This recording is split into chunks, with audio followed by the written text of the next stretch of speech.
Pemirsa, Menteri Keuangan Purbaya Yudi Sadewa mengaku kaget saat dibisiki bahwa tarif cukai rokok mencapai 50%. Menurutnya, tarif itu sangat tinggi meski mengaku belum berencana untuk menurunkan. Menko mengatakan akan mengkaji lebih lanjut terkait kebijakan tarif cukai rokok tersebut.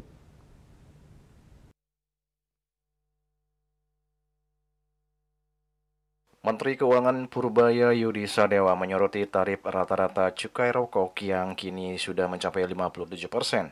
Angka tersebut dinilai sangat tinggi dan menimbulkan pertanyaan mengenai efektivitasnya. Menurut Purbaya, kebijakan cukai memang ditujukan untuk menekan konsumsi, namun dampaknya tidak berhenti sampai di situ.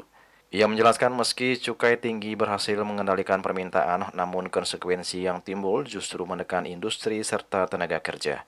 Yudhistira pun menegaskan jika pemerintah belum mempunyai program atau jalan keluar bagi para pekerja yang nganggur, maka menurutnya industri tidak boleh dibunuh.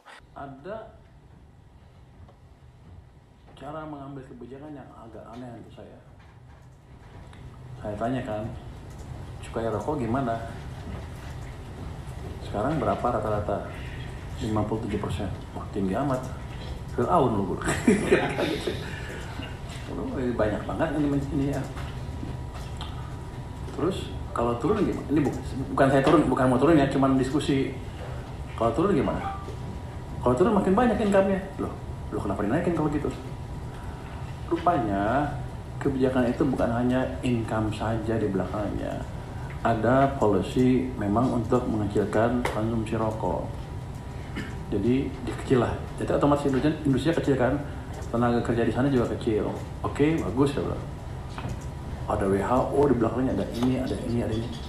Cuman saya tanya, oke, kalau kamu desainnya untuk memperkecil industri, kan pasti udah dihitung dong berapa pengangguran yang terjadi kan. Bisa dihitung kan pasti. Makanya banyak yang dipecat kemarin kan di sana. Terus mitigasinya apa?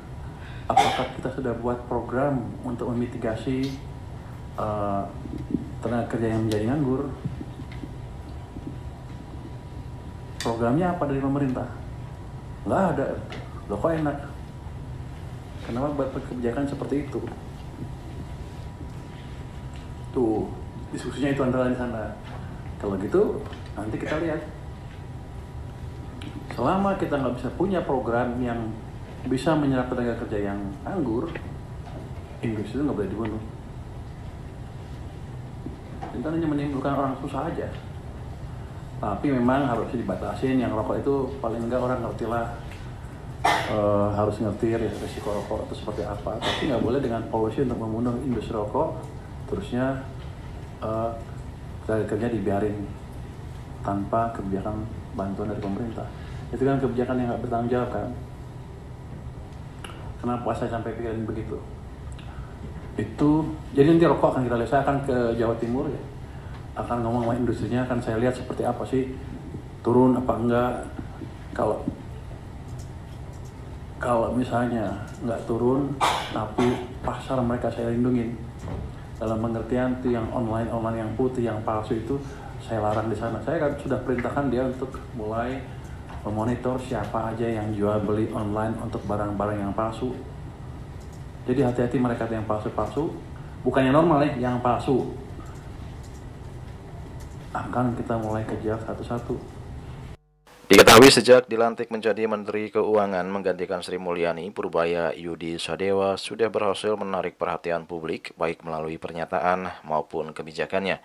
Salah satu kebijakannya adalah penyuntikan dana 200 triliun ke bank-bank milik negara yakni BRI, BNI, Mandiri, BTN, dan BSI.